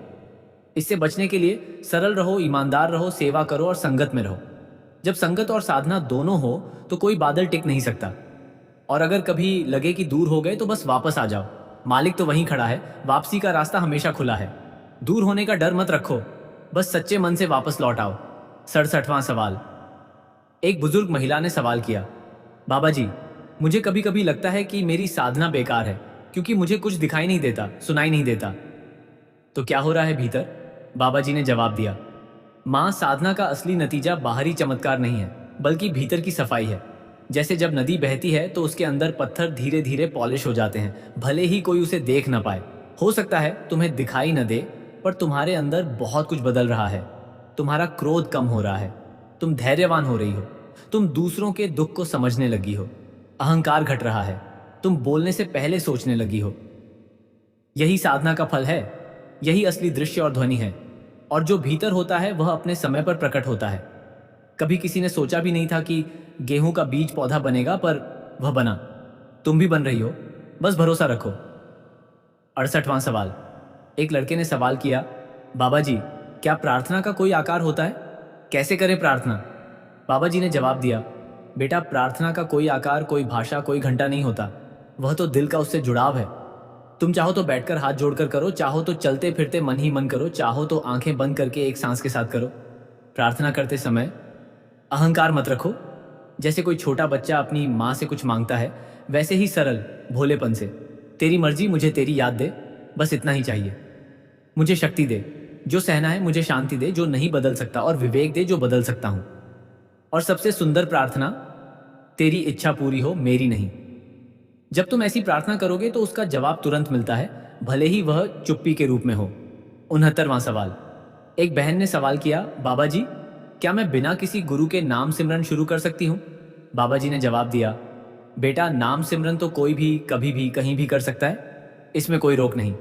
लेकिन ध्यान रखना, जय जयकार जैसे कोई किताब पढ़ सकता है, लेकिन सही समझ के लिए शिक्षक चाहिए, वैसे ही नाम सिमरन तो कर सकते हो, लेकिन भीतर का सफर, शब्द योग, उसकी गहराई, इसके लिए किसी अनुभवी गुरु का सहारा बहुत फायदेमंद होता है। तुम नाम ले सकती हो, राधा स्वामी, और मन को शांत कर सकती हो। यह अच्छा है, इसे करो। लेकिन अगर तुम इस जीवन में आत्मा को उसके स्रोत से मिलाना चाहती हो तो किसी जीवित गुरु से मार्गदर्शन लेना उचित होगा। वही सच्चा सहारा है। जो सच में खोजता है उसे रास्ता भी मिल जाता है, बस उस रास्ते के लिए तैयार रहो। 70वां सवाल। एक युवक ने सवाल किया, बाबा जी, मुझे स्वार्थी लगता हूं, क्योंकि मैं अपने लिए नाम सिमरन करता हूं, मुक्ति चाहता हूं। क्या यह स्वार्थ नहीं? बाबा जी ने जवाब दिया, बेटा, यह बहुत गहरा सवाल है। जब कोई बीमार होता है तो दवा लेता है, क्या वह स्वार्थ है? नहीं, वह आवश्यकता है। नाम सिमरन भी आत्मा की दवा है। आत्मा बीमार है, माया में भटकी हुई है, उसे अपने घर की याद है। वहां लौटना कोई स्वार्थ नहीं, बल्कि आत्मा का स्वाभाविक झुकाव है। लेकिन जैसे जैसे साधना गहरी होती है, यह मैं धीरे धीरे घटता है और तू बढ़ता है। तब स्वार्थ नहीं रहता, बल्कि इससे साइसेनार, बल्कि समर्पण आ जाता है। तब तुम नाम इसलिए नहीं लेते कि तुम मुक्त हो जाओ, ठीक है, बल्कि इसलिए लेते हो क्योंकि तुम मालिक के हो और वह तुम्हारा है। शुरू में स्वार्थी लगे तो कोई बात नहीं। जैसे बच्चा पहले केवल अपने लिए दूध मांगता है, बड़ा होकर बांटना सीख जाता है। तुम भी सीख जाओगे, तब तक नाम लो, यही मार्ग है। 71वां सवाल। एक बुजुर्ग सज्जन ने सवाल किया, बाबा जी, जब मैं सत्संग या सिमरन में बैठता हूं तो शरीर में दर्द, बेचैनी या झुंझुनी होती है, क्या यह सामान्य है? बाबा जी ने जवाब दिया, बेटा, जब हम पहली बार किसी नए आसन में बैठते हैं तो शरीर विरोध करता है, क्योंकि शरीर को आराम की आदत है, साधना की नहीं। यह दर्द असल में आत्मा की उठान का संकेत होता है। जब ऊर्जा ऊपर जाने लगती है तो शरीर में कंपन, दबाव या झुंझुनी होती है। इसे नजरअंदाज करो, बस हल्का हल्का आसन बदलो, लेकिन सिमरन मत तोड़ो। धीरे धीरे शरीर अभ्यस्त हो जाएगा, वह भी साधना का साथी बन जाएगा। और याद रखो, जब भी शरीर विरोध करे तो समझो कि कुछ बड़ा हो रहा है भीतर। आराम मत करो, धैर्य रखो। सही लक्ष्य के लिए थोड़ी बेचैनी सहनी पड़ती है, और वह बेचैनी तुम्हें ठहराव की ओर ले जाती है। 72वां सवाल। एक युवती ने सवाल किया, बाबा जी, क्या मैं अपने दुखों को मालिक पर छोड़ सकती हूँ? क्या वह सच में ले लेता है? बाबा जी ने जवाब दिया, बेटा, जैसे कोई छोटा बच्चा अपनी थैली अपनी माँ के हाथ में रख देता है और फिर खेलने चला जाता है, उसे पता होता है कि माँ संभाल लेगी, वैसे ही जब तुम अपना बोझ मालिक को सौंपो तो वह ले तो लेता है, लेकिन शर्त यह है कि तुम उसे वापस मत लो। लोग अपना दुख मालिक को देते हैं, लेकिन फिर उसे बार बार सोचकर वापस ले लेते हैं। दुख देकर, तेरा है, मैं अब नहीं सोचता, ऐसा करना पड़ता है। सच्चा समर्पण यही है। सौंपो और फिर उसकी ओर देखना बंद करो। हो सकता है दुख तत्काल न मिटे, लेकिन मिटने की प्रक्रिया शुरू हो जाती है। वह बोझ हल्का कर देता है और तुम्हें ढोने की ताकत भी देता है। बस उसे ले लेने दो। वह तुम्हारी मां से भी ज्यादा प्यार करता है। 73वां सवाल। एक लड़के ने सवाल किया, बाबा जी, क्या सिमरन में माला, रोजरी का इस्तेमाल जरूरी है? बाबा जी ने जवाब दिया, बेटा, माला एक साधन है, एक सहारा, खासकर शुरुआत के लिए। जब मन बहुत भटकता है तो माला की गिनती से एकाग्रता आती है। लेकिन असली सिमरन तो बिना माला का होता है, जब सांस के साथ, धड़कन के साथ हर पल नाम चलता रहे। जैसे तैरना सीखने के लिए तख्ता ले सकते हो, लेकिन जब तैरना आ जाए तो तख्ता फेंक दो। माला भी वैसे ही है, जब तक मन भटकता है तब तक प्रयोग करो। लेकिन माला की गिनती पूरी करने मात्र से सिमरन नहीं होता। सच्चा सिमरन तो मन का मालिक से जुड़ना है। इसलिए माला चाहे हो या न हो, नाम तो होना चाहिए। माला तो एक सीढ़ी है, मंजिल नहीं। मंजिल तो नाम है, बस नाम। 74वां सवाल। एक बहन ने सवाल किया, बाबा जी, मैं बहुत आलसी हूं, सिमरन करना भी अक्सर टाल देती हूं, इसे कैसे दूर करूं? बाबा जी ने जवाब दिया, बेटा, आलस्य शारीरिक नहीं, मानसिक होता है। यह मन का एक बहाना है, बाद में करूंगा कहकर वह समय चुरा लेता है। इससे बचने का एक सरल उपाय, सिमरन को करना न समझो बल्कि होने दो। सुबह उठते ही बिना सोचे पहली सांस के साथ राधा स्वामी कह दो। बात बाद में करने की बात मत रखो, अभी करो। और एक और तरकीब, जैसा ही सिमरन को किसी दूसरी आदत से जोड़ दो। जैसे चाय पीने से पहले 2 सांस नाम की, या दरवाजा खोलते ही नाम, या मोबाइल उठाने से पहले नाम। धीरे धीरे ये आदत बनेगी और आलस्य खुद ब खुद गायब होगा। क्योंकि आलस्य का जन्म तब होता है जब करने की नियत हो, पर करने का पहला कदम ना उठाएं। एक बार शुरू कर दो, शायद फिर नाम खुद चलता रहेगा। 75वां सवाल। एक बुजुर्ग महिला ने सवाल किया, बाबा जी, मुझे याद नहीं रहता कि मैंने कितनी बार नाम लिया, क्या इससे कोई फर्क पड़ता है? बाबा जी ने जवाब दिया, माँ, मालिक को गिनती से कोई मतलब नहीं है, उसे तो मन के भाव से मतलब है। अगर कोई एक बार सच्चे मन से, प्रेम से, पूरी आत्मा से नाम ले तो वह 1000 बार यंत्रवत लेने से बढ़कर है। जैसे कोई माँ बच्चे को सैकड़ों बार प्यार से पुकारती है, वह उसका अर्थ है, न कि गिनती। तुम जितनी बार याद आए उतना नाम लो, गिनती मत करो। अगर भूल से नाम छूट जाए तो कोई बात नहीं, फिर याद आए तो ले लो। मालिक की नज़र में हर राधा स्वामी कीमती है। बस उसे प्रेम से बोलो, मजबूरी से नहीं। गिनती उसके बस की है, तुम्हारा बस है एक सच्ची पुकार, बाकी वह करेगा। 76वां सवाल। एक भाई ने सवाल किया, बाबा जी, क्या मैं अपनी साधना को छुपाकर रखूं या बताऊं दूसरों को? बाबा जी ने जवाब दिया, बेटा, यह बहुत सूक्ष्म बात है। बिना किसी घमंड के, जिज्ञासा या जरूरत के आधार पर बता सकते हो, लेकिन दिखावे के लिए कभी मत बताओ। जो गहरी बातें हो उन्हें केवल उन्हीं से साझा करो जो उसे समझ सकें। नहीं तो साधना का रस खत्म हो जाता है और अहंकार पैदा होता है। संत कहते हैं, साधना ऐसे करो जैसे कोई चिड़िया अपना घोंसला बनाती है, छुपकर, चुपचाप, पूरी लगन से।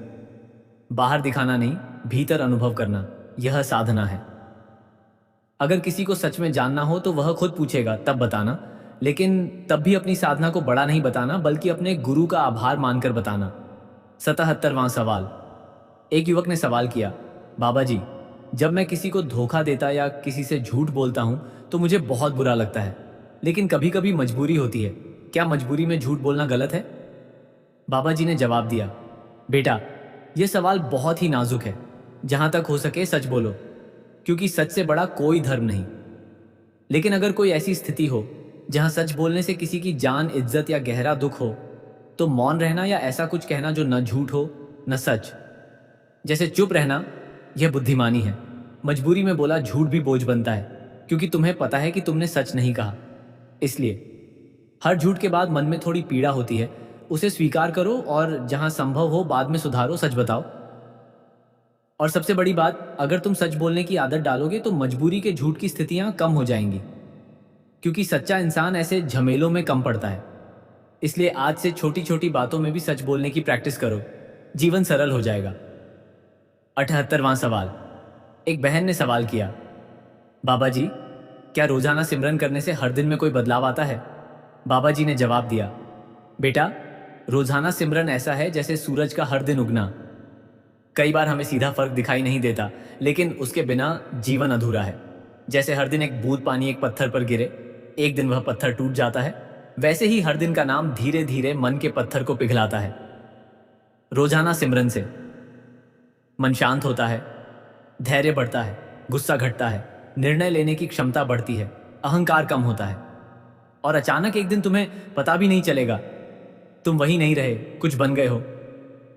बदलाव तत्काल दिखाई न दे तो निराश मत होना। हर दिन का एक दाना एक दिन पूरी माला बन जाता है। 79वां सवाल। एक लड़की ने सवाल किया, बाबा जी, क्या साधना करते करते हमें किसी चमत्कार की उम्मीद करनी चाहिए? बाबा जी ने जवाब दिया, बेटा, साधना का मकसद चमत्कार नहीं, बल्कि चमत्कारिक बदलाव है। भीतर का वह बदलाव जो तुम्हें शांत, स्थिर और प्रेम से भर दे। अगर चमत्कार हो भी जाएं तो वे साधना का फल नहीं, बल्कि उपउत्पाद हैं। जैसे आम के पेड़ से फल के साथ छाया भी मिलती है, लेकिन हम पेड़ सिर्फ छाया के लिए नहीं लगाते, फल के लिए। चमत्कारों की चाह में कई लोग भटक जाते हैं, उनकी अपेक्षा मत रखो। अगर कभी कुछ अनोखा अनुभव हो तो उसे महत्व दो, लेकिन उस पर अटको मत, आगे बढ़ो। असली चमत्कार तो यह है कि एक चंचल मन शांत हो जाए, एक कठोर दिल नरम हो जाए। यही सबसे बड़ा करिश्मा है और यही सच्ची सफलता है। 80वां सवाल। एक बुजुर्ग सज्जन ने सवाल किया, बाबा जी, कि क्या मालिक हम सबको वापस बुलाता है, चाहे हम साधना करें या नहीं? बाबा जी ने जवाब दिया, बेटा, बिल्कुल हाँ। मालिक एक ऐसा पिता है जो अपने सभी बच्चों को वापस घर बुलाता है। कोई भी हमेशा के लिए खोया नहीं रहता। फर्क सिर्फ इतना है, जो साधना करता है उसका रास्ता सीधा, सरल और सुखद होता है, जैसे उजाले भरे रास्ते पर चलना। जो नहीं करता उसे जंगल से गुजरना पड़ता है, मुश्किलें आती हैं, लेकिन अंत में वह भी पहुंचता है। जैसे दुपट्टा कांटों में उलझता है, जबरदस्ती खींचोगे तो फटेगा, लेकिन धीरे धीरे खोलोगे तो सही निकल जाता है। हाँ, एक बार सदगुरु से नामदान मिल जाए तो वह बीज अंकुरित होता ही है, भले ही समय लगे, क्योंकि मालिक की कृपा एक बार मिली तो वह जाती नहीं, और वह अंत में हर आत्मा को वापस बुलाता ही है। 81वां सवाल। एक युवती ने सवाल किया, बाबा जी, जब मेरी किसी से बहस होती है तो मुझे बहुत गुस्सा आता है, बाद में पछताती हूँ। गुस्से पर कैसे काबू पाऊं? बाबा जी ने जवाब दिया, बेटा, गुस्सा एक आग है, पहले खुद को जलाती है फिर दूसरे को। इससे बचने के लिए जब भी गुस्सा आए, रुको, कुछ भी मत बोलो, एक गहरी सांस लो, नाम का स्मरण करो, राधा स्वामी। इससे आग ठंडी होती है। सोचो, क्या यह बात कुछ घंटों या कुछ दिनों में मायने रखेगी? अक्सर नहीं। अगर संभव हो तो बातचीत वहीं छोड़ दो और चले जाओ, ठंडा होने दो। बाद में शांति से बात करो, मुझे गुस्सा आ गया, उसके लिए माफी चाहती हूँ। इससे रिश्ते भी बचते हैं। और सबसे बड़ी बात याद रखो, गुस्सा किसी स्थिति या व्यक्ति से नहीं, बल्कि तुम्हारी उसकी व्याख्या से आता है। नजरिया बदलो, गुस्सा कम होगा। धीरे धीरे अभ्यास से तुम गुस्से से बड़े बन जाओगे, तब वह तुम्हें हिला नहीं पाएगा। 82वां सवाल। एक भाई ने सवाल किया, बाबा जी, मैं बहुत जल्दी सब कुछ पाना चाहता हूँ, सफलता, साधना, शांति, लेकिन जल्दी नहीं मिलता तो निराशा होती है, क्या करूं? बाबा जी ने जवाब दिया, बेटा, जल्दी पाने की यह आदत आजकल की संस्कृति ने बना दी है। फास्ट फूड, फास्ट नतीजे, फास्ट सब कुछ। लेकिन आत्मा फास्ट नहीं होती, वह धीरे धीरे पकती है। जैसे एक पेड़ को बढ़ने में साल लगते हैं, कोई उसे खींचकर तेज नहीं कर सकता, नहीं तो वह टूट जाता है। जो चीज जल्दी मिलती है वह जल्दी जाती भी है, और जो धीरे धीरे आती है वह टिकती है। इसलिए धैर्य रखो, साधना में नियमित रहो, लेकिन परिणाम पर ध्यान मत दो।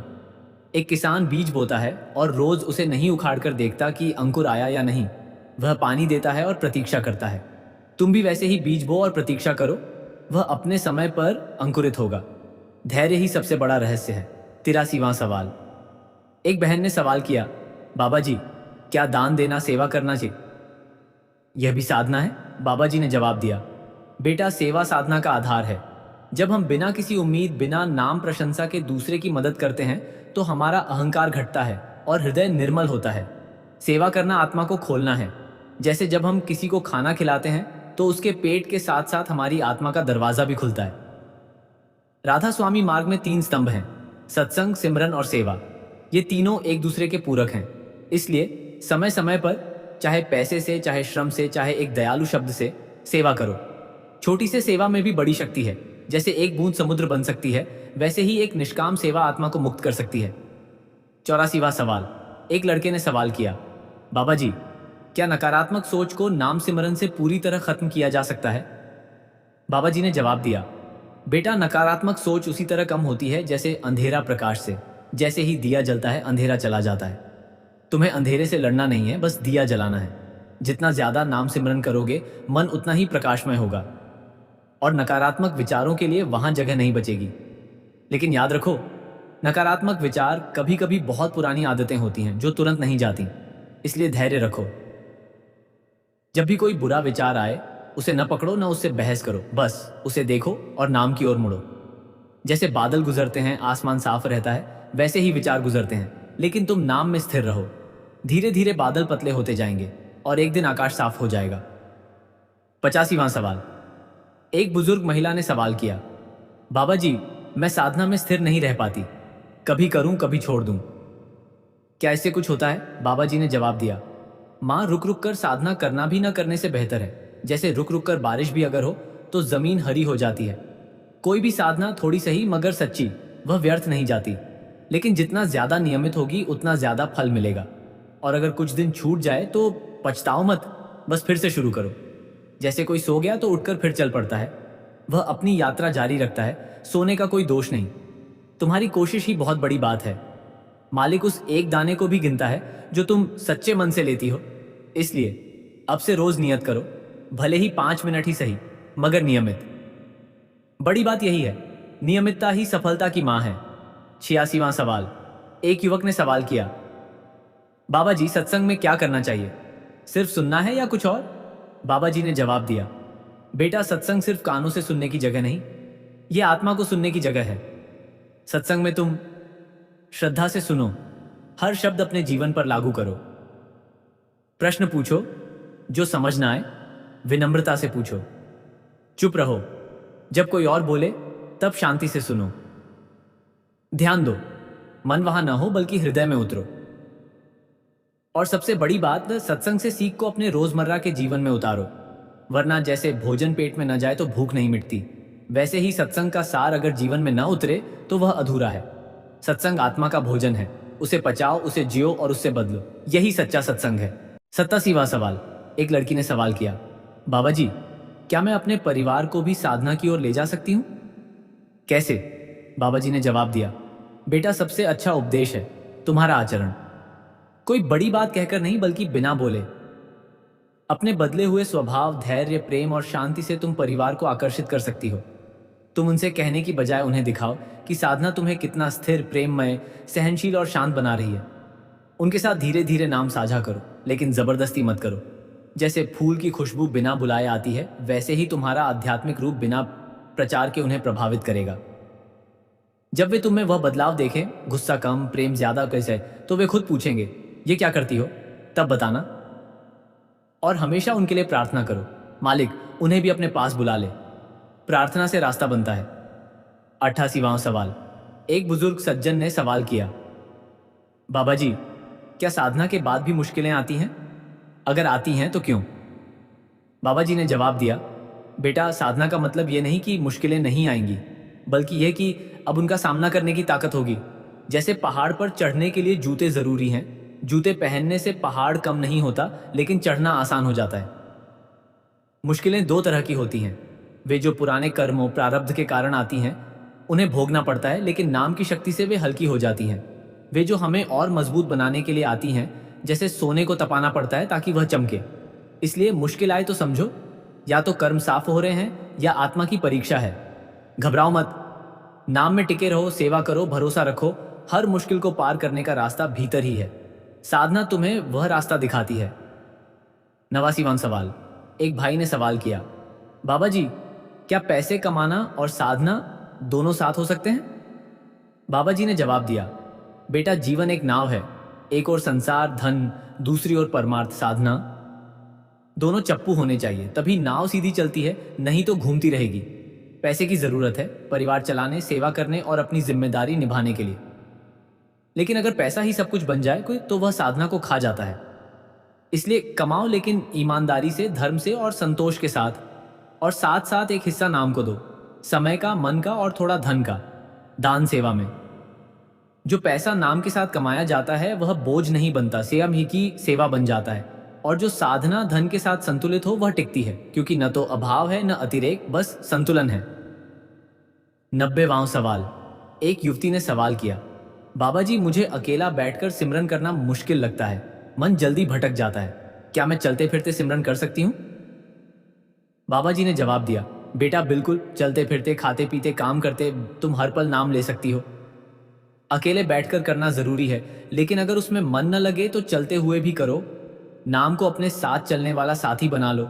जैसे कोई अपने प्रिय का नाम गुनगुनाते हुए चलता है, वही करो। बाद में जब मन थोड़ा स्थिर हो तो बैठकर करने की कोशिश करो। शुरू में 5 से 10 मिनट, फिर धीरे धीरे बढ़ाओ। अकेले बैठना जरूरी है, क्योंकि वहीं पर आत्मा अपने स्रोत से मिलती है। लेकिन जब तक वह आदत बने, चलते फिरते नाम लो। नाम किसी भी रूप में निर्दोष है भी चाहता है, बस लेते रहो, रुको मत। नाम हर अवस्था में अपना काम करता है, बस उसे अपने मन में बिठा लो।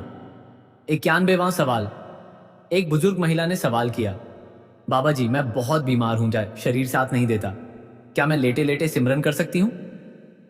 बाबा जी ने जवाब दिया, मां सिमरन के लिए आसन नहीं, आत्मा चाहिए। और तुम्हारी आत्मा तो बैठी ही है, चाहे शरीर लेटा हो, लेटकर, करवट बदलकर, बैठकर, जो भी आरामदायक हो, बस नाम लो। जो शरीर साधना को नहीं रोकता वही तो रुकता है, पर आत्मा तो हमेशा जागती है। जब बीमारी आती है तो वह एक अवसर है, क्योंकि अब बाहर की दुनिया से मन हटता है और भीतर की ओर मुड़ता है। तुम लेटकर भी हर सांस के साथ राधा स्वामी कर सकती हो, और यह उतना ही फलदायक है जितना बैठकर करना। शरीर तो नश्वर है, वह रुकेगा ही, पर नाम कभी नहीं रुकता। तुम बस नाम लेती रहो, वही तुम्हारी सबसे बड़ी ताकत है, और वही तुम्हें उस पार ले जाएगा। 92वां सवाल। एक भाई ने सवाल किया, बाबा जी क्या नाम सिमरन का कोई वैज्ञानिक आधार है? बाबा जी ने जवाब दिया, बेटा विज्ञान और आध्यात्म दोनों एक ही सत्य को अलग अलग भाषा में कहते हैं। जब हम नाम लेते हैं तो मस्तिष्क में अल्फा तरंगें बनती हैं, जो शांति, एकाग्रता और रचनात्मकता से जुड़ी होती हैं। हार्ट रेट धीमा होता है, ब्लड प्रेशर कम होता है, तनाव हार्मोन कम होते हैं, यह सब विज्ञान साबित कर चुका है। लेकिन इससे परे जो कुछ भीतर होता है, आत्मा की गहरी यात्रा, वह विज्ञान की सीमा से परे है, लेकिन वह भी उतना ही वास्तविक है जितना हाथ में लिया फूल। इसलिए नाम को सिर्फ विश्वास मत समझो, वह एक आध्यात्मिक वैज्ञानिक प्रक्रिया है जो शरीर, मन और आत्मा तीनों को संतुलित करती है। तुम नाम लो, साइंस इसकी तारीफ करेगा, आत्मा इसका स्वाद लेगी, दोनों जीत हैं। 93वां सवाल।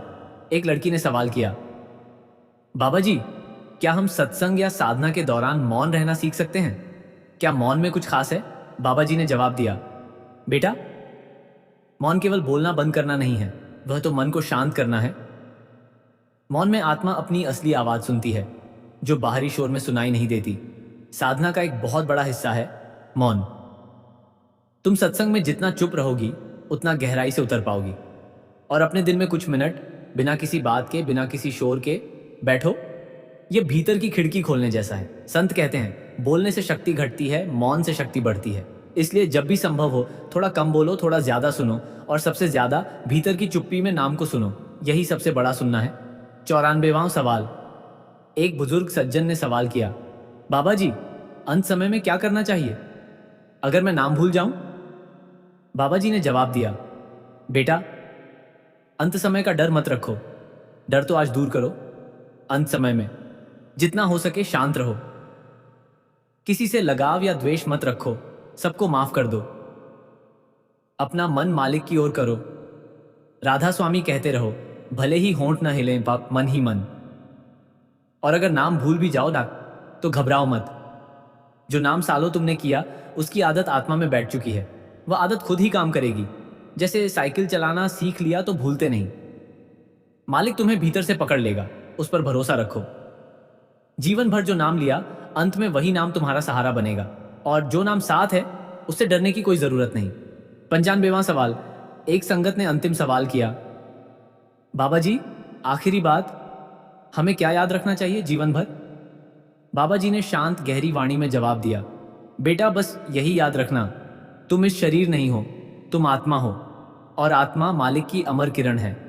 दुनिया में जो मिला वह मिलता रहेगा, और जो गया गया, लेकिन नाम कभी नहीं जाता। जो भी करो टेकेन से के ऐसे प्रेम से करो, सच्चाई से करो, पूरी जागरूकता से करो, किसी का बुरा मत करो, किसी को दुख मत दो, और जितना हो सके नाम लो। नाम की डोरी पकड़कर चलते रहो, वह तुम्हें उस पार ले जाएगी जहां न कोई दुख, न चिंता, न मृत्यु, बस शाश्वत आनंद है। और याद रखो, जैसे भी हो, कैसी भी स्थिति हो, मालिक तुम्हारे साथ है, तुमसे प्यार करता है और कभी नहीं छोड़ता। बस उसकी ओर राधा स्वामी जी।